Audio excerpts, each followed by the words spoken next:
నమస్తే రమగారు. నమస్తే జయ. రమగారు, పిల్లల్ని ఏ వయసు వచ్చినప్పటి నుంచి ఇండివిజువల్‌గా ఉంచటం అలవాటు చేయాలి? వాళ్ళ పనులు వాళ్ళే చేసుకోవటం, హ్మ్. కొంచెం అమ్మకేదన్నా ఇంట్లో హెల్ప్ చేయటం, తర్వాత ఇండివిడ్యువల్‌గా పడుకోవటం, లేవటం ఇలాంటివి ఏ వయసు నుంచి మనం అలవాటు చేయాలండి? 7, 8 వచ్చే దగ్గర నుంచి సెపరేట్ చేయొచ్చు జయ. ఇప్పుడు ఇద్దరు కిడ్స్ ఉన్నారనుకో, వెంటనే పిల్లల్ని మధ్యలో వేసుకుని అమ్మా నాన్న అటు ఇటు పడుకునే సంస్కృతి బాగా కనపడుతుంది. అలాగే చేస్తాం జనరల్గా.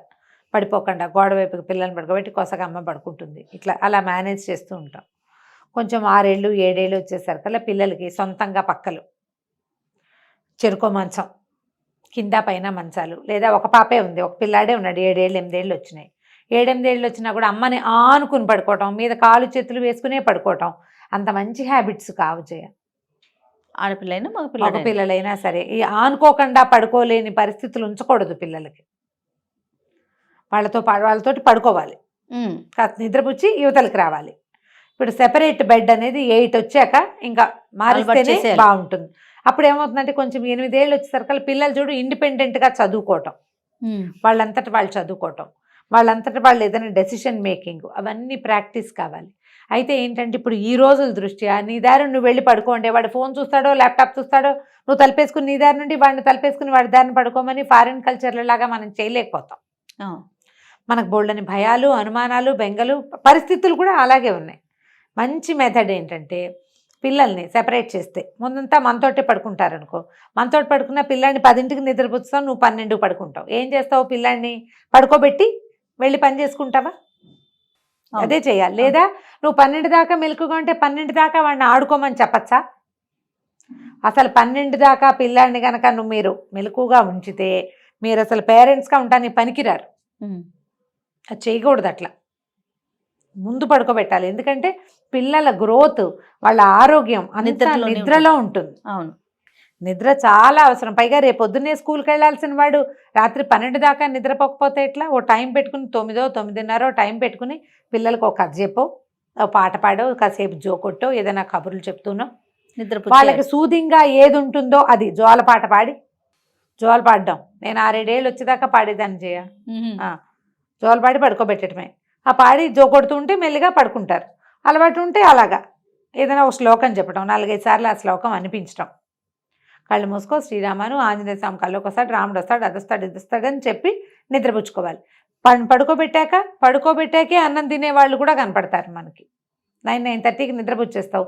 నువ్వు మిగిలిన వంటింట్లో పని చేసుకో, నీకు ఏదైనా ల్యాప్టాప్లో ఉంటే పని చేసుకో, ఇల్లు సర్దుకో, వంటిల్లు తుడుచుకో. వైఫ్ అండ్ హస్బెండ్ కలిసి మాట్లాడుకోవడానికి, స్పెండ్ చేయడానికి టైం అదే. పిల్లాడు పడుకున్నాకే మీకు ప్రశాంతంగా ఉంటుంది. అప్పుడు కలిసి స్పెండ్ చేయండి, పిల్లాడిని చూసుకుంటూ ఉండండి.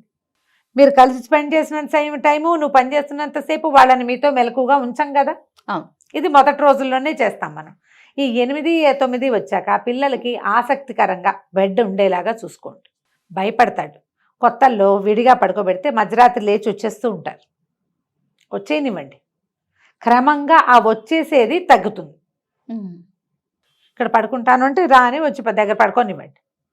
మళ్ళీ వాడి పక్క వాడిదే, వాడికి అట్రాక్టివ్గా ఉండే దుప్పట్లు, దిళ్ళు, వాడి సెపరేట్ బెడ్, దానికి పుస్తకాలు పెట్టుకునేందుకు దాని మీదే బొమ్మలు పెట్టుకునే వీలు, అలాంటివి చేసి పిల్లల్ని ఇండిపెండెంట్గా ఉంచండి. అలాగని మంచం మీద వాడిని వదిలేయద్దు. తర్వాత పాయింట్ చెప్తాను నేను. ఈ మొదటి రోజుల్లో మనం ఎట్లా చిన్నప్పుడు జోకొట్టటాలు అవి ఉన్నాయో అలాగే పిల్లలు పడుకునేదాకా ఏదైనా కథ చెప్పటమో చదవటమో అలవాటుగా ఉంచుకోండి.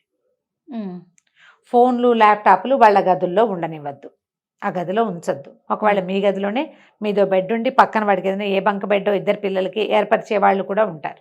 ఫోన్లు, ల్యాప్టాప్లు నో, చూసుకునేందుకు అవకాశం ఇవ్వద్దు. పడుకోవటమే.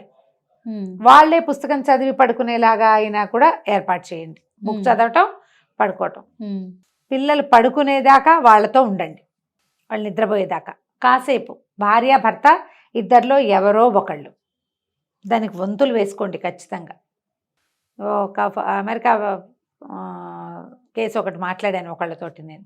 వాళ్ళు చెప్పారు వారంలో 3 రోజులు ఆవిడ, 3 రోజులు ఆయన వాళ్ళని వంతులు వేసుకుని కథ చదువుతారట. ఆదివారం నాడు పిల్లాడిని వదిలేస్తారు, నీ ఇష్టం, నువ్వు పాటలు చూస్తూ పెద్ద టీవీ ఆన్ చేసుకుని పడుకున్నా మాకు ఇష్టమేనంటే వాడు ఒప్పుకోవట్లేదుట. ఆదివారం కూడా స్టోరీయే కావాలి, మీ ఇద్దరిలో ఎవరో ఒకళ్ళు చెప్పాల్సిందేనంటున్నాడు. అందుకని వాడిని బయట హాల్లో టీవీ చూపించి ఆ రోజు మాకు స్టోరీ హాలిడే అని పెట్టుకున్నామని చెప్పారు ఒకళ్ళు. ఓ బాగుంది. ఎవరో ఒకళ్ళు చదవటం, నాకు నా పనిలో ఉంది, వాడికి ఒక కథ చదువు, నాకు రాదంటారు. కథ చెప్పంటే కథలు చెప్పడం రాదు, చదవడానికి ఏంటి, చదవాలిగా. ఇది మీ పిల్లల్ని మీకు దగ్గర చేస్తుంది, పిల్లలతో స్నేహాన్ని మిగులుస్తుంది.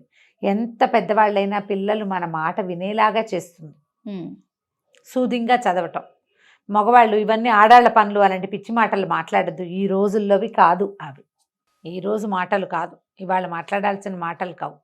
కానీ పిల్లల్ని సపరేట్గా ఉంచండి. ఎప్పుడు ఒక కన్ను వేసి నిద్రపోతున్నారా లేదా, ఇన్ టైం పడుకున్నారా లేదా చూసుకోండి. వాళ్ళే రీడ్ చేసి పడుకునే రోజులు వస్తాయి. అవును. సో ఇలా ఉంచటం వల్ల ఉపయోగాలు ఏంటి రమ్మగారు? సపరేట్గా ఇండివిజువల్గా వాళ్ళకి అలవాటు చేయటం వల్ల ఉపయోగం ఏంటి అంటారు? పిల్లలు ఇండివిజువల్గా అవటం డిపెండెన్స్ కారు, భయపడకుండా ఉంటారు. మనం రేపొద్దున ఏ హాస్టల్కో పంపించదలుచుకుంటాం, అప్పుడు వాళ్ళంతటా వాళ్ళు పడుకోవటం, వాళ్ళంతటా వాళ్ళు చేయటం. పిల్లలకి ఇండిపెండెంట్గా ఉంటాను నేర్పించద్దా మనం? అవును. నీ దారి నువ్వు పడుకుంటావు, నీ దారి నువ్వు గంట సేపు చదువుకో. ఇప్పుడు వాళ్ళని ఒంటరిగా ఉంచాలన్నది కాదు మన ఉద్దేశం, కానీ ఒంటరితనం అలవాటు చేయటం. ఇద్దరు పిల్లలు ఉంటే పెద్ద సమస్య ఉండదు. దగ్గర వయసు వాళ్ళైతే మరీ ఉండదు, మరీ హాయి. కొంచెం దూరం ఏజ్ గ్యాప్లు అయితే కాస్త చిన్నపిల్లల్ని తల్లులు కొంచెం కాచుకుంటూ ఉండాలి. దీనివల్ల ఏమవుతుందంటే పిల్లలకి రాత్రిళ్ళు భయమేయటాలు, వాళ్ళు బెదరటాలు, కంగారు పట్టాలు, అవి రివీల్ చేయకుండా, అంటే బితుగ్గా ఉంటారు, భయపడుతూ ఉంటారు పిల్లలు. ఆ లక్షణం పోగొట్టాలి, ఆ లక్షణం పోవాలి. నేను నాది అనే ధోరణి రావాలి పిల్లలకి. నన్ను ఎంతసేపు ఎవరైనా మొయ్యాలనే ధోరణి పోవాలి. మంచిది ఇది. కాకపోతే ఏంటంటే దీనివల్ల ఇండివిజువాలిటీ వచ్చేసి పేరెంట్స్ని వదిలేస్తారు లాంటి భావాల్లో ఉండి 19 ఏళ్ళు వచ్చినా 20 ఏళ్ళు వచ్చినా తల్లులు పక్కల్లోనే పడుకోవటం మాత్రం చాలా బ్యాడ్ ప్రాక్టీస్, చాలా బ్యాడ్ ప్రాక్టీస్. అదేమంతా అడ్వైజబుల్ కాదు. ఇదివరకటి రోజుల్లో పెద్దవాళ్ళు ఉండేవాళ్ళు కదా జయ, పక్కన పడుకోవచ్చు, తాత పక్కన, నాయనం పక్కన అంటే పక్కల్లో ఏం పడుకునే వాళ్ళు. కాస్త పెద్దవాళ్ళు అయ్యాక పిల్లలకి వాళ్ళ వేరే మంచం ఉన్నా అక్కడే ఉండే తాత మామ ఏదో కబుర్లు చెప్తూ ఏదో మాట్లాడుతూ, పిల్లలకి ఏంటంటే వెనకాల మనతోటి ఒకళ్ళు ఉన్నారు, మారల్ సపోర్ట్ లాగా ఒక ఫీల్ ఉండేది. ఇప్పుడు మన జీవితాలు అలా లేవు. అవును, మనకు అసలు అవకాశమే లేదు. ఎవడైనా ఒకడుకుంటే వాడిని చూసి మిగిలిన వాళ్ళు ఆశ్చర్యపోయే పరిస్థితి వచ్చింది. అవును.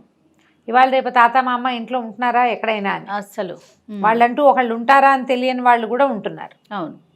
మనకు ఆ అవకాశం లేనప్పుడు మనకు పుట్టిన పిల్లల్ని ఇండిపెండెంట్గా పెంచవలసిన అవసరం ఉంది కదా మనకి. ఖచ్చితంగా. మనం ఏం కోరుకుంటాం, పిల్లలు వాళ్ళంతటా వాళ్ళు అన్నం తినేయాలి. కరెక్ట్ అండి కదా, టకటక చదివేసుకోవాలి, వాళ్ళన్నిట్లలో ముందు అంజ వేయాలి. మన పిల్లలే ఉండాలి ఫస్ట్. మరి దానికి ఏం కావాలి? పిల్లలు కరేజ్, ధైర్యం, ఇండిపెండెంట్ ఫీలింగ్, అది ఇలా వస్తుంది. ఇలాంటివి అలవాటు చేయటం వల్ల ఇదొక మార్గం. దానికి నువ్వు వాళ్ళతో ఉండు, వాళ్ళతోనే ఉండద్దు. ఇది ఆలోచించండి. కుదిరిందా? ఇప్పుడు మనకు ఒకటే గది, సింగిల్ బెడ్రూమ్ ఇల్లు లేదా ఒక రూమ్ ఇల్లు, వీళ్ళని చేయలేమని చెప్పలేకపోతాం. అప్పుడు కూడా సెపరేట్గానే ఉంచాలి. ఇద్దరు ఆడపిల్ల మగపిల్లలు అయితే వీళ్ళిద్దరిని కలిసి 15 ఏళ్ళు వచ్చినా పక్కలు కలిపి ఉంచడం మంచిది కాదు. ఎవరికి వాళ్ళని ఏ పిల్లలనైనా కలిపి ఒకే పక్క మీద ఎక్కువ రోజులు వయసు వచ్చేదాకా ఉంచకూడదు.